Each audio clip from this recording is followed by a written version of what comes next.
নমস্কার সবাইকে বন্ধুরা, আজকে ১৬ জুলাই ২০২৪ ইংরেজি। প্রত্যাশা ত্রিপুরা পত্রিকায় উঠে আসা একটি হেডলাইনের বিস্তারিত আলোচনা কি দেওয়া হয়েছে সেটা এখন আমরা দেখব। হেডলাইনটির নাম হল গন্ডাছড়ায় ফের অগ্নিকাণ্ড, প্রশাসন বলল শর্ট সার্কিট, ব্যবসায়ীদের বিক্ষোভ, পুলিশের লাঠিচার্জ, আহত এক, গ্রেপ্তার ৬। এখানে বলা হচ্ছে আইনের শাসন বিপন্ন হয়ে পড়েছে গন্ডাছড়ায়। মন্ত্রী ও বিজেপি নেতাদের সফরের ২৪ ঘণ্টার মধ্যেই ফের অশান্ত হয়ে উঠেছে গন্ডাছড়া। মঙ্গলবার ভোররাতে গন্ডাছড়া বাজারে রহস্য আগুনে ভস্মীভূত ৩টি দোকান। ঘটনাকে কেন্দ্র করে ফের উত্তপ্ত হয়ে উঠেছে গন্ডাছড়া। ঘটনার প্রতিবাদে বিক্ষোভ প্রদর্শন করেন স্থানীয় মানুষ এবং ব্যবসায়ীরা। তাদের অভিযোগ, পুলিশ প্রশাসন এবং আইন বলে কিছু নেই গন্ডাছড়ায়। যদি থাকত তাহলে তাদের দোকানে কেউ আগুন লাগাতে পারত না।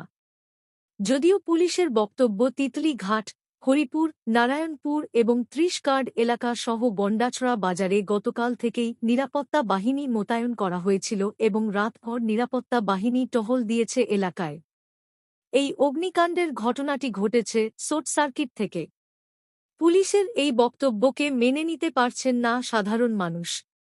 চাঞ্চল্যকর এই ঘটনা প্রকাশ্যে আসতেই মাঠে নামল নিরাপত্তা রক্ষীরা। মঙ্গলবার সকালে পুলিশের লাঠি চার্জে গণেশ সাহা নামে বাজারের এক ব্যবসায়ী গুরুতর আহত হয়েছেন। তাঁর ডান পা ভেঙে গেছে। উন্নত চিকিৎসার জন্য জেলা হাসপাতালে রেফার করা হয়েছে।